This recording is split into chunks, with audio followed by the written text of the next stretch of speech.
Olá, estimado irmão e irmã na fé em Jesus Cristo. Nós iniciamos este momento devocional em nome de Deus Pai, Filho e Espírito Santo. Amém. Façamos oração. Ó gracioso Deus, nós te louvamos por esse dia maravilhoso, pelas bênçãos derramadas sobre nós e nossas famílias, pela salvação. Perdoa os nossos muitos pecados e fortaleça hoje a nossa fé através do meditar da Tua Santa Palavra. Isso te pedimos e agradecemos em nome de Jesus Cristo, Teu Filho, nosso Senhor e Salvador. Amém. Que a graça, a paz e o amor daquele que veio, daquele que vem e daquele que virá em glória, Jesus Cristo, nosso Senhor e Salvador, permaneça hoje para sempre com todos vocês. Amém. Queremos meditar hoje nas palavras de Mateus capítulo 1, versículo 1, já no Novo Testamento, que diz assim: esta é a lista dos antepassados de Jesus Cristo, descendente de Davi, que era descendente de Abraão. Estimado irmão e irmã, iniciamos hoje não apenas mais um livro da Bíblia, como tantos outros que iniciamos nas devoções passadas, mas iniciamos uma nova parte da Bíblia, o Novo Testamento. O Novo Testamento é o cumprimento das promessas do Antigo Testamento e a explicação do mesmo. Assim, nós entendemos o Antigo Testamento através do Novo Testamento. E o Novo Testamento começa com os 4 evangelhos que contam a mesma história de Jesus de 4 ângulos diferentes. E o primeiro livro do Novo Testamento é o Evangelho de Mateus. Lembramos que nesta época, Roma era a nação governante e a Palestina era dominada pelos romanos.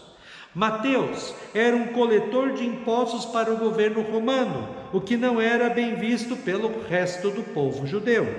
Ele foi chamado por Jesus para ser discípulo e largou tudo para seguir Jesus. O objetivo do Evangelho de Mateus era mostrar que Jesus Cristo é o cumprimento de todas as promessas do Antigo Testamento. Jesus é o Messias, ou o Salvador prometido. Os destinatários do Evangelho eram judeus que já criam em Jesus como seu Senhor e Salvador.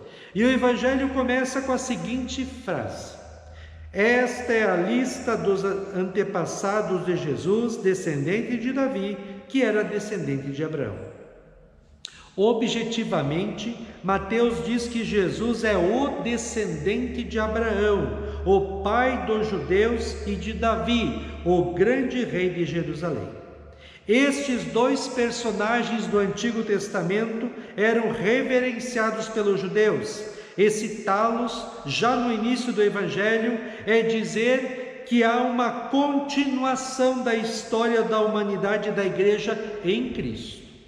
Isso me faz lembrar o texto de Romanos 8, 28, que diz: todas as coisas cooperam para o bem daqueles que amam a Deus.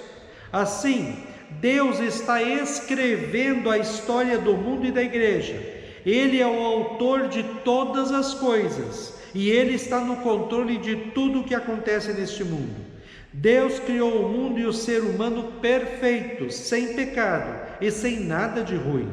Deus deu ao ser humano o tal do livre-arbítrio, isto é, a capacidade de escolher o bem ou o mal, porque Deus queria que o ser humano servisse não por obrigação, mas por amor.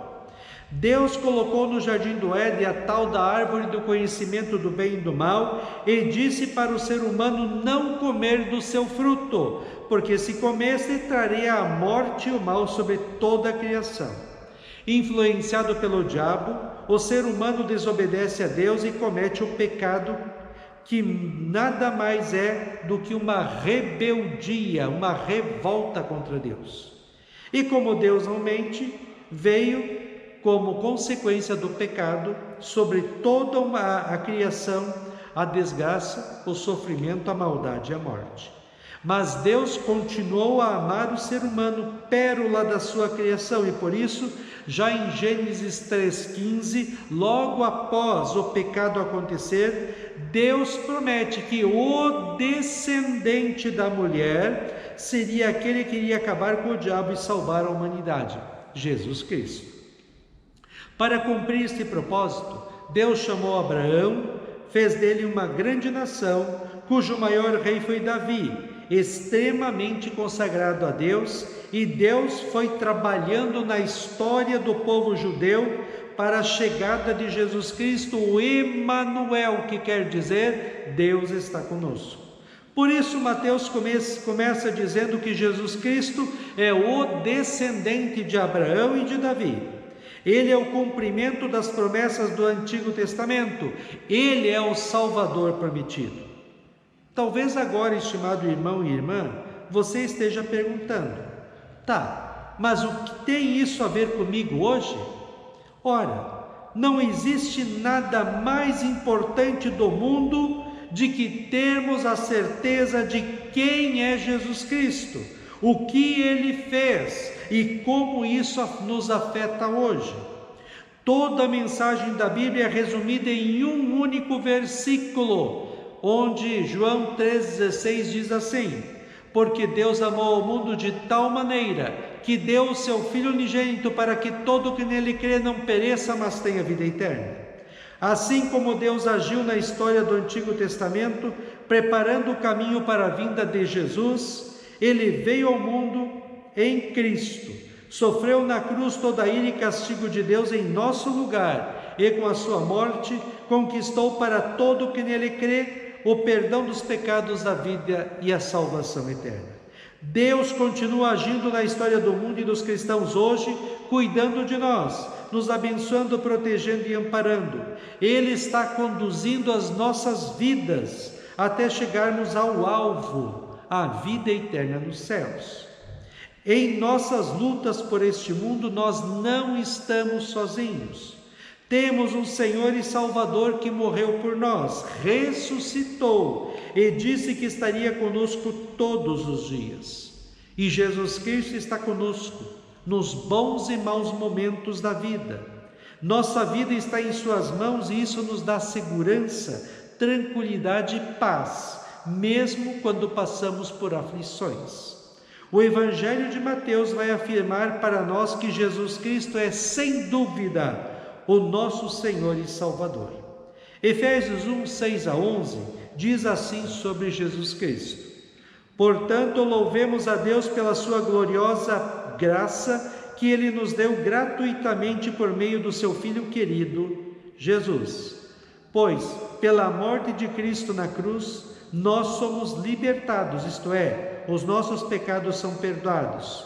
Como é maravilhosa a graça de Deus, que Ele nos deu com tanta fartura, em toda a sua sabedoria e entendimento, fez o que havia resolvido e nos revelou o plano secreto que tinha decidido realizar por meio de Cristo. Este plano é unir no tempo certo, debaixo da autoridade de Cristo, tudo o que existe no céu e na terra. Todas as coisas são feitas de acordo com o plano e com a decisão de Deus, de acordo com a sua vontade e com aquilo que Ele havia resolvido desde o princípio.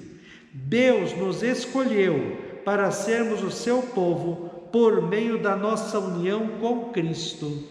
Amém. Façamos oração. Ó Senhor nosso Deus, como é grande o teu amor. Nós não sabemos nem com palavras como te agradecer. Te louvamos porque o Senhor ofereceu o seu único Filho em sacrifício por nós, por amor a nós. Que nós possamos nos alegrar com a presença de Cristo em nossas vidas, com a salvação que nós já temos de graça por amor, e que possamos fazer da nossa vida um lindo hino de louvor a Ti. Fica conosco neste dia, cuida de nós e dá-nos sabedoria.